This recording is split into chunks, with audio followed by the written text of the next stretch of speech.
His scandalous affair that has everybody riveted.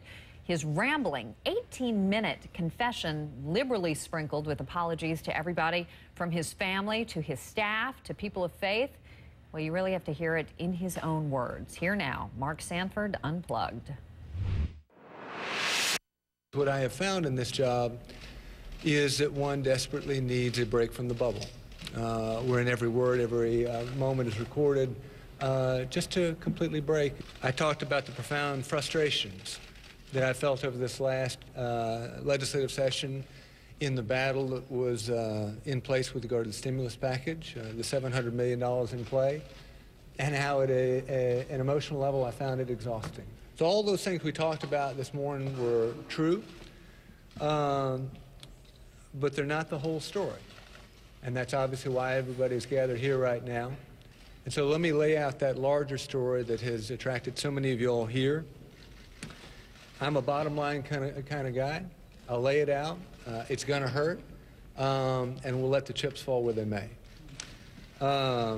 In so doing, let me first of all apologize to my wife Jenny and our four great boys, Marshall, Landon, Bolton, and Blake, for letting them down. I would also apologize to my staff, because as much as I did talk about going the Appalachian Trail, and that was one of the original scenarios that I'd thrown out to Mary Neal, that didn't where I ended up. I want to apologize to good friends. Tom Davis came over the house. He drove up from Buford.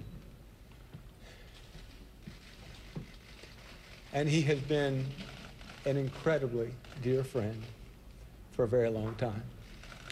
In my first race for governor, he moved up, and he lived in the basement of our house for 6 months, and we called it Jurassic Park because it was the kids' dinosaur sheets, and all kinds of different folks were living there in the campaign.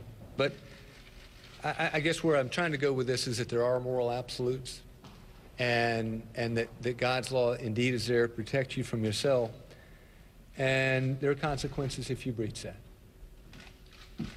This press conference is a consequence. And so the bottom line is this. I've been unfaithful to my wife. I developed a relationship with what started out as a dear, dear friend from Argentina.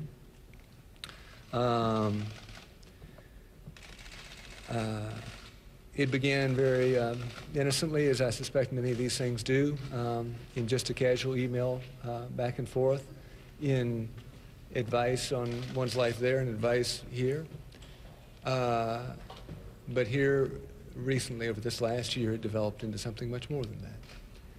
And as a consequence,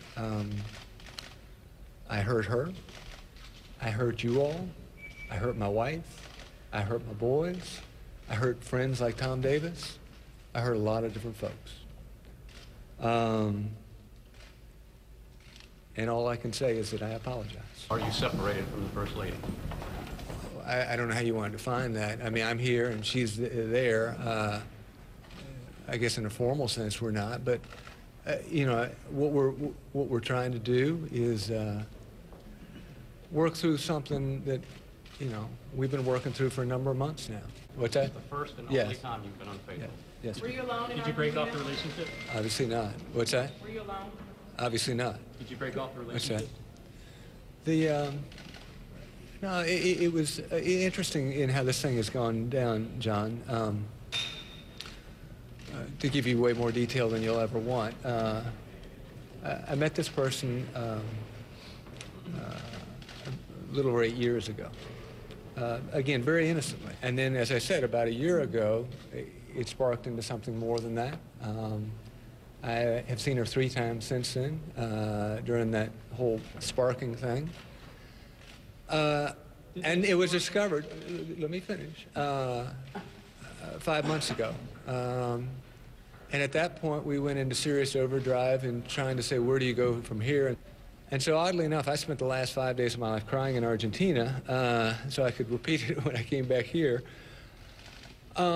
in saying, you know, while indeed, from a heart level, there was something real, it was a place based on the fiduciary relationship I had to the people of South Carolina, based on my boys, based on my wife, based on where I was in life, based on where she was in life, a place I couldn't go and she couldn't go.